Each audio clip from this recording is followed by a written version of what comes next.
questions and comments. I've had the wonderful opportunity of being in Iraq 3 times, Afghanistan twice.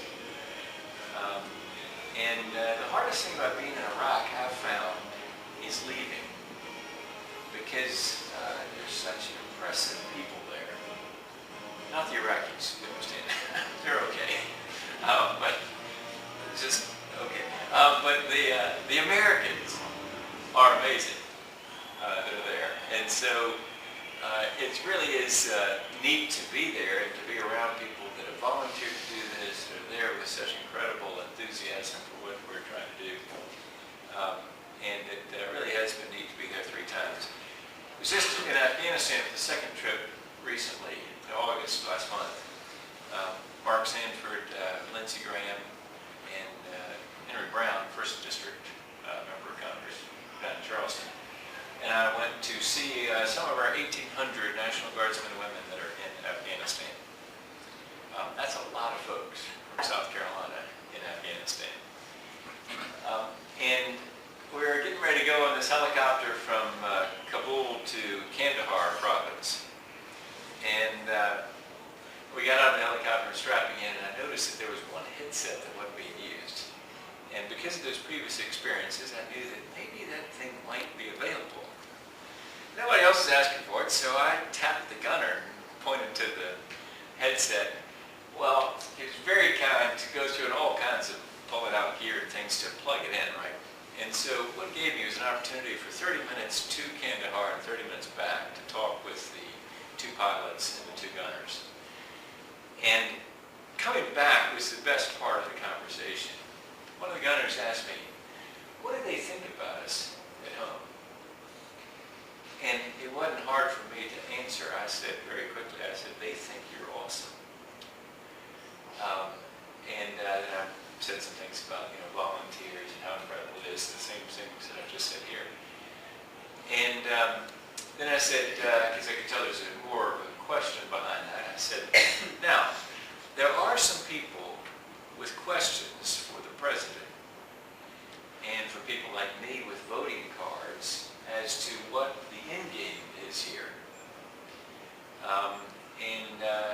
I said, but let me assure you, I don't know anybody in Congress that isn't supportive of what you're doing, or anybody at home.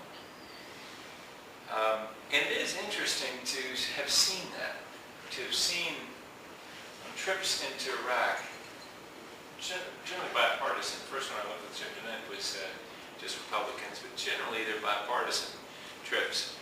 And the thing that's interesting to me is that Republicans and Democrats seem to have the same reaction to our troops, which is they're just awesome.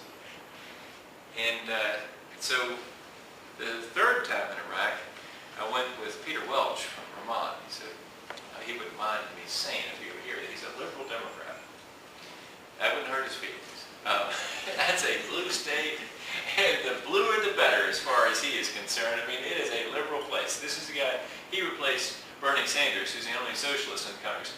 Actually, he's not the only socialist. He's the only one that calls himself a socialist. There are a lot of other socialists, but they run under a different party label. But anyway, so he, this guy took Bernie Sanders' place when Bernie got elected to the Senate. And so Peter had a very interesting reaction after that trip. He said, I've never been around military people. He said, I've just never been around them. He said, they're very impressive. And he just was struck by that. He stopped me on the floor afterwards. He told me, just impressive people, aren't they? And so this is part of what I was passing on to these guys on the helicopter, is that, it doesn't matter really whether it's a Republican or Democrat member of the House or the Senate. They're all impressed with the military and what they're doing in Iraq and Afghanistan. Then what happened was, after we got past that point, a very interesting conversation followed, because once they figured out that they had support, and that this guy talking to them on the microphone was very supportive of what they're doing, they started saying some things that were very interesting. They said, yeah, the end game here is a difficult question about how it is that you get people to continue to reject the Taliban and the Arabs, as they call them. You know, I didn't know until I went there that the Taliban and Al-Qaeda are different, different people groups. I guess read it somewhere, but I hadn't really focused on the difference.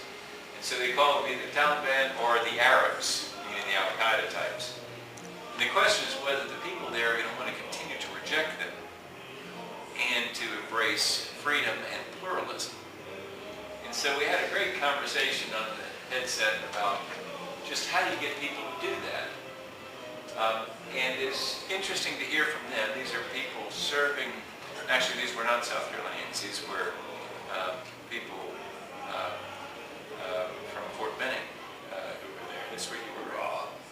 And so they were flying in helicopter. But the conversation was about whether you can make people want freedom. And it was very interesting to hear from four guys that are right there doing it, doing the work, a very clear point of view that you cannot. And of course, that's where all the question is right now, I think, about both Iraq and Afghanistan. At what point does it become simply incumbent upon the indigenous people of Iraq and Afghanistan to decide that question? I think it's pretty clear that we have given them the opportunity now.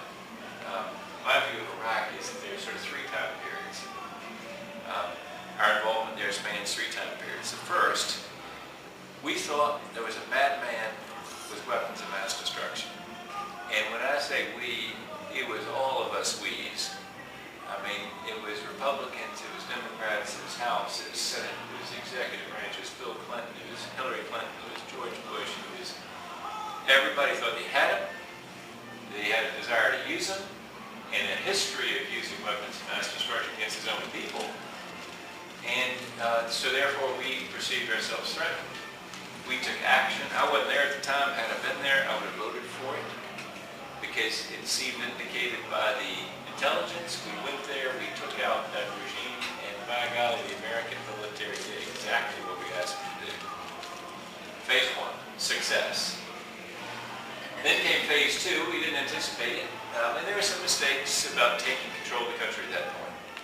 But phase two, and which have been admitted, by the way, it's very healthy, I think, for General Pace to say very clearly about a week ago that he was responsible for some of those mistakes. Not putting enough people on the ground, that's what John McCain's been saying for a while. But he was very clear about that, being phase one. But then came phase two, and it's somewhat unanticipated, and that was the terrorists, the Al-Qaeda types, and those other folks that wanted to disrupt what we're doing here, came to us like moths come to a candle. I mean, they came to bring the fight to us. And in the process, we disrupted the terrorist networks. And we have really been messing with them. And there are no further attacks on the United States. I think it has something to do with the fact that we've disrupted those terrorist networks on the ground in Iraq as we drew them in. And so I think you got to score that as a clear victory. The United States military, again, delivers what we asked them to deliver. They did it. They disrupted those terrorist networks. Somewhere along the way, a third phase started. Condoleezza Rice would probably tell you that something changed when the Samara Mosque was bombed, and basically the Sunnis set off a fight with the Shias that caused what is some kind of trouble.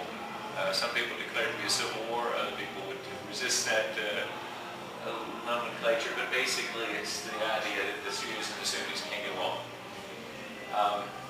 That is a very much harder place for us to be. Because when there are people fighting, it's just unclear as to how it is that you get them to hold hands and sing Kumbaya. Particularly when you've got a rifle in your hand, you're going to say, you're going to sing Kumbaya. Here's how it goes, all right? It's sort of hard to do. But we've attempted it. We've gone into the places like the Dora Market, which I saw on my third trip to Iraq, where we're providing the security there.